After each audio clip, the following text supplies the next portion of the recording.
More potential evidence is coming to the House Select Committee investigating the January 6th insurrection. Visitor logs from the White House that could reveal who former President Trump saw that day. CNN senior legal affairs correspondent Paula Reed has details.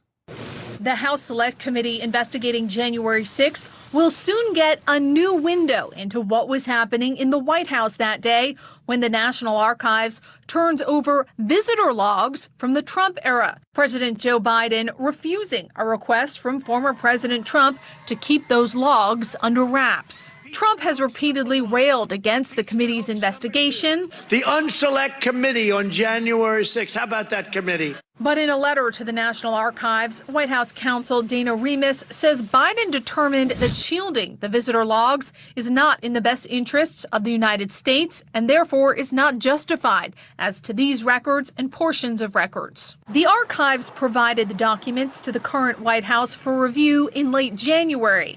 They include visitor logs showing appointment information for individuals who were processed to enter the White House complex, including on January 6th. Remus notes that the current administration voluntarily discloses such visitor logs on a monthly basis, with some exceptions, a practice also followed by the Obama administration, though both Obama and Biden excluded visitors who were purely personal guests of the first and second families. Biden has instructed the archives to provide the documents 15 days after its notification to Trump, unless a court intervenes. Trump could still sue, but he lost a similar case at the Supreme Court earlier this year when he tried to use executive privilege to block the committee from accessing more than 750 pages of his White House records. I would say that this Supreme Court decision is probably the single biggest day of the investigation so far. Now the committee appears poised to receive the logs, which may tell the committee location of the meeting down to the room number. Wolf, I should note these logs can be limited. They only record people who don't have a permanent pass to enter the White House. And even if you register to meet with one person, if you met with another official or in another location, like let's say the Oval Office, that may not appear on the log. So while these records will provide some information to the committee, they will not reveal the full picture of who is coming and going on the day of the insurrection. Yeah, good point indeed. All right, Paula Reed reporting. Thank you very much. Let's dig deeper into all of this. Joining us now, our chief political analyst, Gloria Borger, and CNN political analyst, Maggie Haberman, the Washington correspondent for the New York Times, and the author of a brand new book coming out later this year entitled Confidence Man, The Making of Donald Trump and the Breaking of America. Can't wait to go through that book. Gloria, how revealing from your perspective could these visitor logs be to the Select Committee? Well, it really depends, Wolf, as Paula was saying. First of all, we know that this White House, the Trump White House, was not known for keeping meticulous records in the first place. So we don't know what records they actually have. Secondly, we just don't know. When you walk in there and you're recorded, are you meeting with the president? Did you go meet with somebody else? Did you go back and meet with the president? So it's really unclear what they're going to get. It's obvious that they have to try. They already know a bunch of names of people who were in the Oval Office during this whole altercation. They know that Rudy Giuliani met with the president on multiple times, John Eastman, the conservative lawyer. So we really don't know, but obviously the January 6th committee believes it's really worth trying. You know, Maggie, as Gloria just said, these visitor logs might not necessarily reflect visits to the White House residence, or if someone was scheduled to visit one person, ended up visiting other people. How much of a problem could that be, trying to piece together former President Trump's actions around January 6th?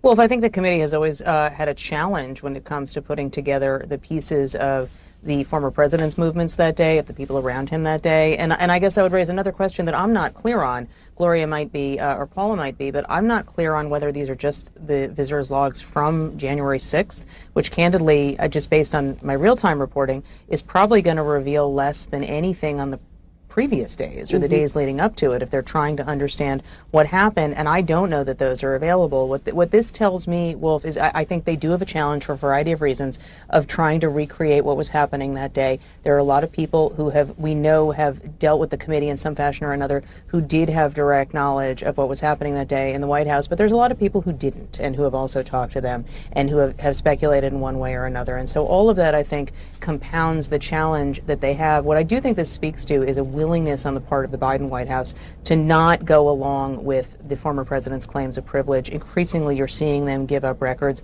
and this standoff between the archives and the Trump White House. Well, let me follow up, Maggie, with you, because between Trump flushing documents down the toilet, as you reported in your new book, to incomplete call logs, potentially incomplete visitor logs, is this a White House that tried to cover its tracks?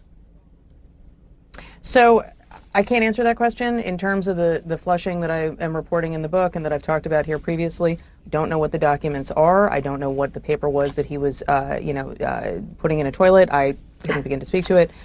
In terms of trying to cover its tracks, I think that speaks to motive that I also can't speak to because we do know, having covered this White House, that there was a lot of disorganization. We also know, or the previous White House, we also know, covering that White House, that there were times that they deliberately told us things that were not true. And so I think the job is going to be for investigators on the House committee to figure out what is what there. But at minimum, there is going to be, I think, a lot of holes in trying to put together that day. You know, this is sort of a larger point about Donald Trump, which is that in my reporting, you know, he didn't want anybody to know who he was talking to, for example, which is why he used staff cell phones, et cetera, et cetera. And, you know, he is somebody who, as Maggie reported, was flushing paper down the toilet bowl. So instead of wanting to be open about things with the American public, and he was sort of trying to hide things for whatever reason. And it was this kind of paranoia that governed him. And I think that's what the committee is up against. And whether they can break through that and kind of chart his movements and his meetings minute by minute by minute is a real challenge.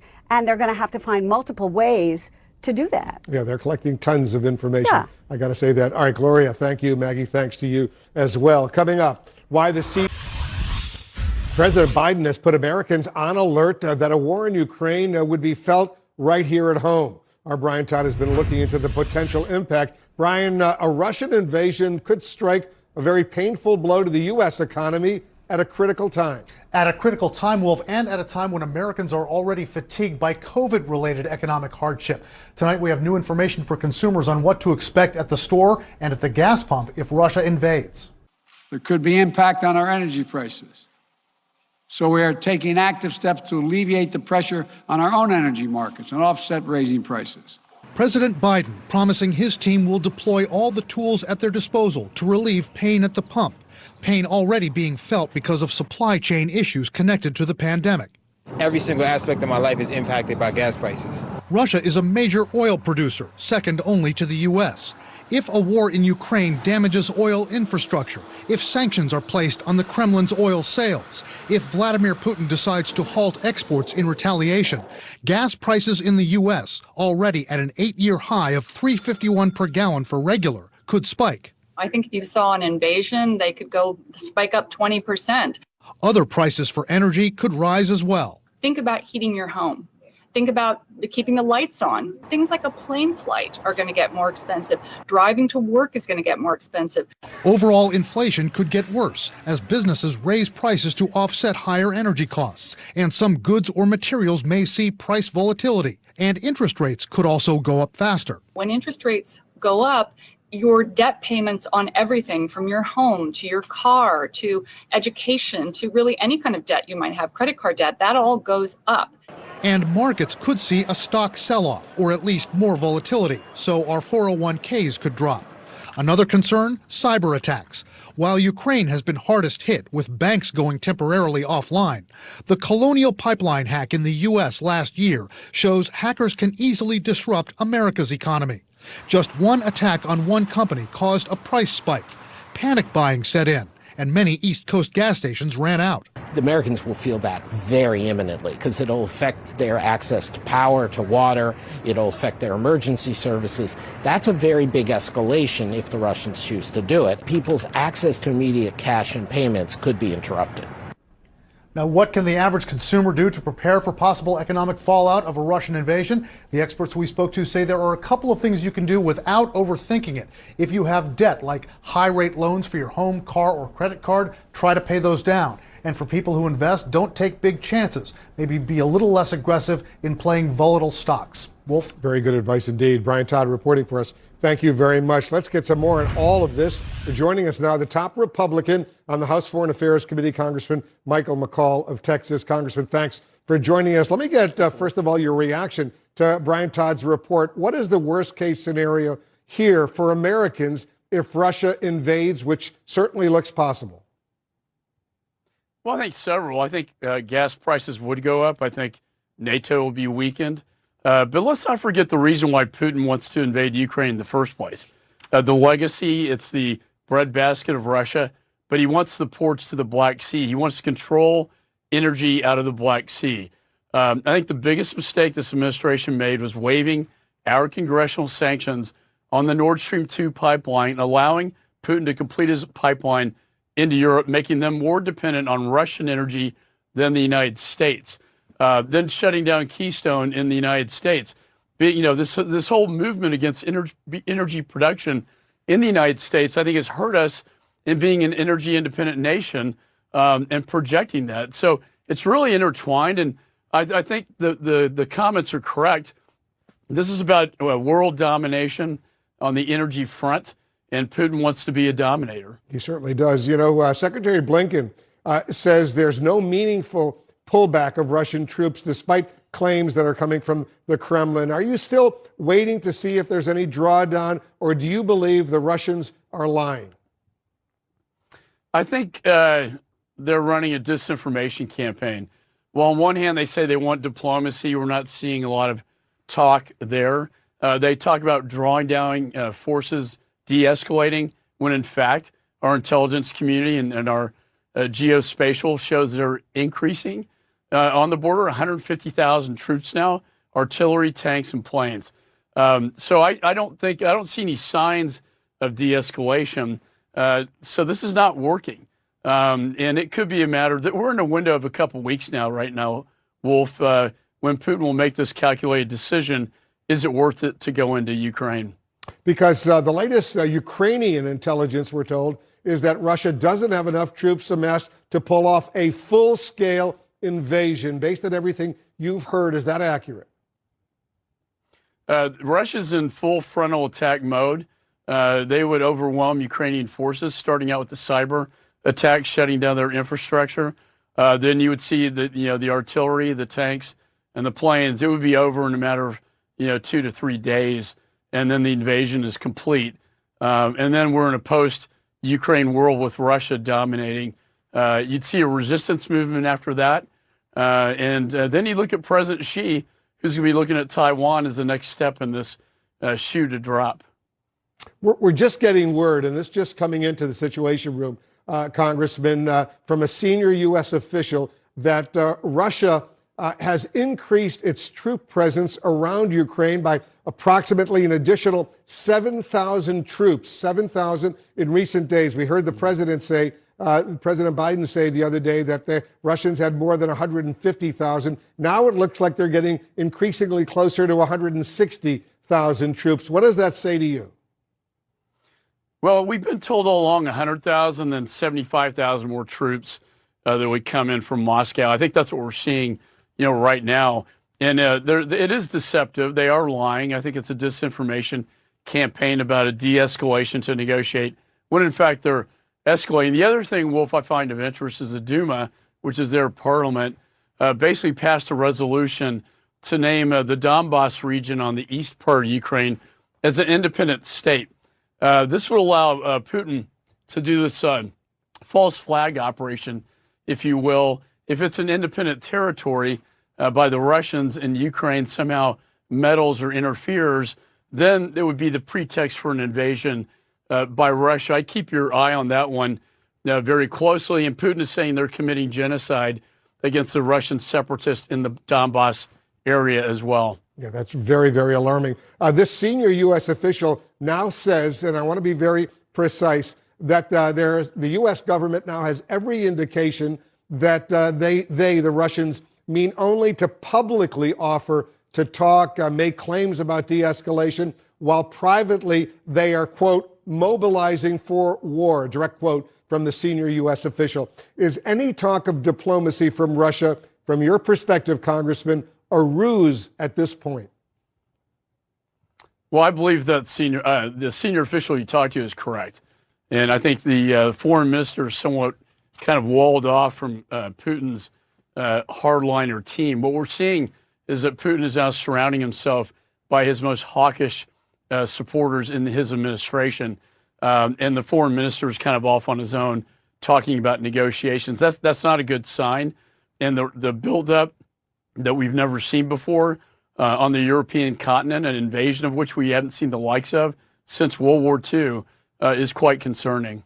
But don't you think the Russians know, Putin knows, how severely punished they would be by the sanctions, not just from the U.S., but from all of Europe for all practical purposes? It would have a devastating impact on the Russian economy, and the Russians would lose thousands of casualties. You would think so, and you'd think the threat of sanctions would deter him. I've been a proponent of sanctions before an invasion because he has been provocative. He's been aggressive on the border.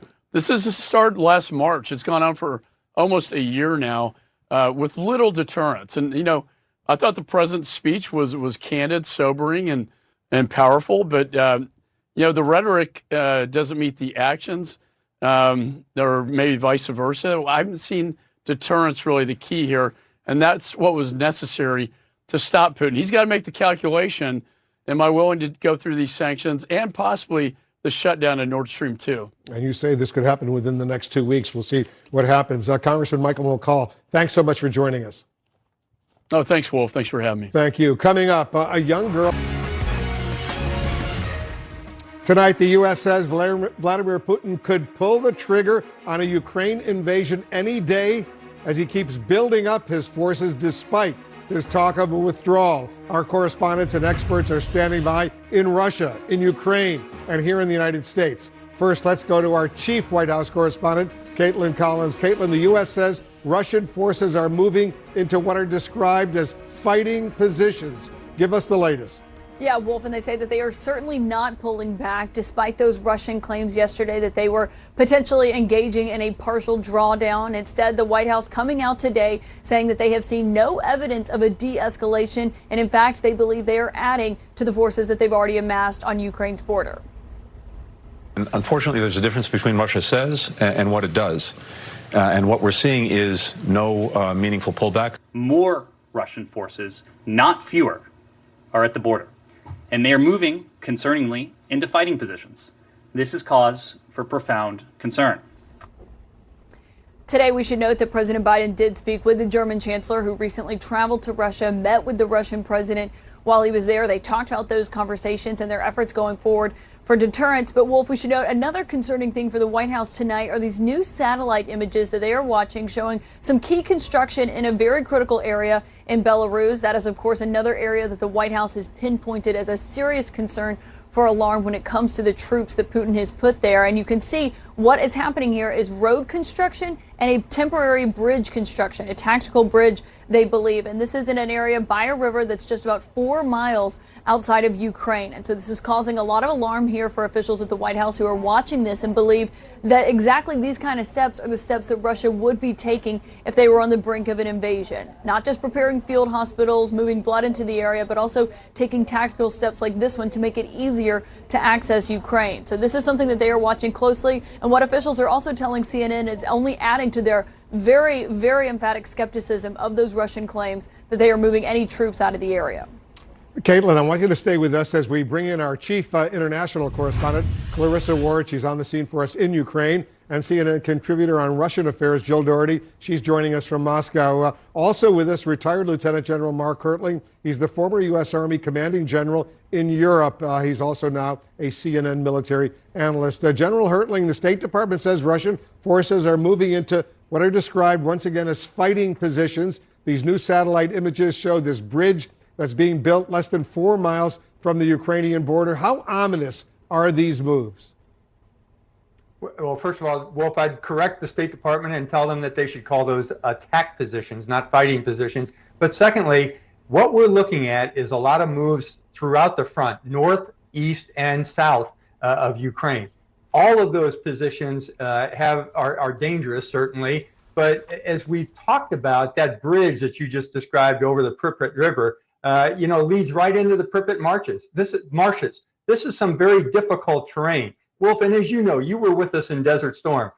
When you're talking about moving forces forward, especially a combined arms army the size of 150,000 soldiers, there's a lot of movement that's taken place. We have not seen that preparatory movement into attack positions. We have seen sort of the deception efforts, and the Russians have a word for that. They call it maskirovka, and they incorporate that in their tactical, operational, and strategic plans. So we're still not certain what they're going to do. Even though they may be moving forces around, there's no clear indicator that they are actually about to cross the border. But certainly there are concerns in all three areas around the boundaries of Ukraine. Yeah, let's not forget, during Desert Storm, the U.S. deployed more than 500,000 troops in the Persian Gulf to liberate Kuwait at that time. Clarissa, despite warnings from the West that Putin could pull the trigger at any moment, are Ukrainians right now remaining defiant?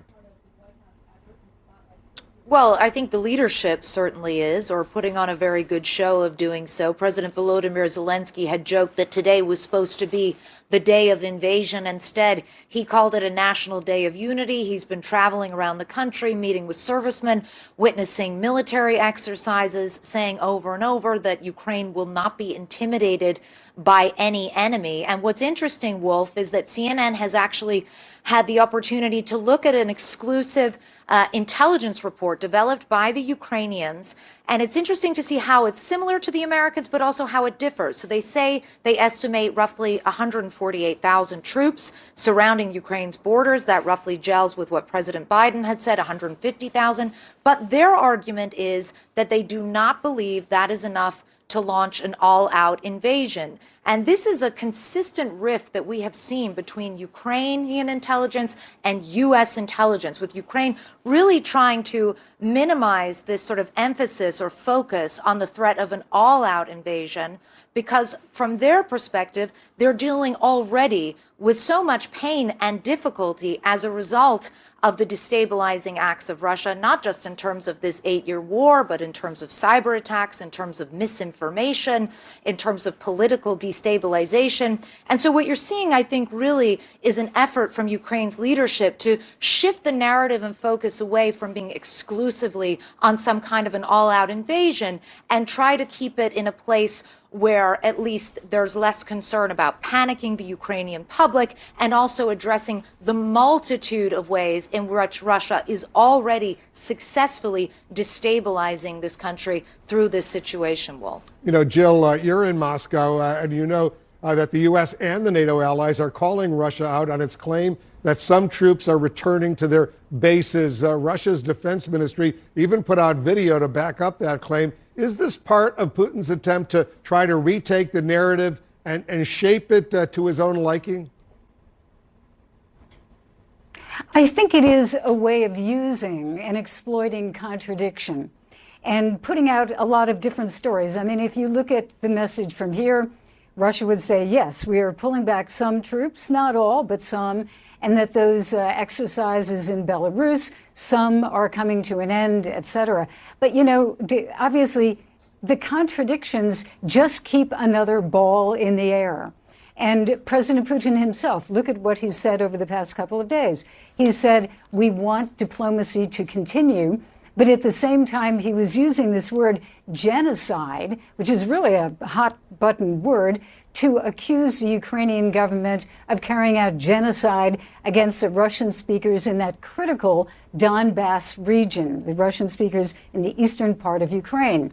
So I think, overall, this can work for President Putin by keeping the contradictions going, by keeping the West guessing and trying to figure out what he is going to do. It's almost like shaking a tree, Wolf. Shake a tree, see what falls out, and maybe eventually you can weaken the Zelensky government by doing that. Caitlin, how else is the Biden administration right now trying to stay a step ahead of Putin? I think what's been remarkable is what they have revealed, because it goes so much further than what we saw even in 2014 when we were last in a pretty similar situation with this, talking to U.S. officials about how they were handling a threat like the one that they're facing today. And I think that you have seen them be very forthcoming with intelligence. They have declassified. They have not only made it clear to reporters what they are looking at and putting out figures and dates and what plans could be happening, but they're also sharing it with allies pretty readily. And I think that the constant calls that the president has had with other world leaders really do indicate that. And we've heard from officials, you've got to keep in mind, a lot of the people who are serving right now for President Biden were also here during the Obama administration and when this happened, when Russia illegally annexed Crimea in 2014. So they obviously have something that they are basing this off of, and they do feel it is better to put the intelligence out there. Maybe it could thwart or disrupt some of Putin's plans. And I think that is something they are trying to use to their advantage time and time again, and being very forthcoming with what they're seeing.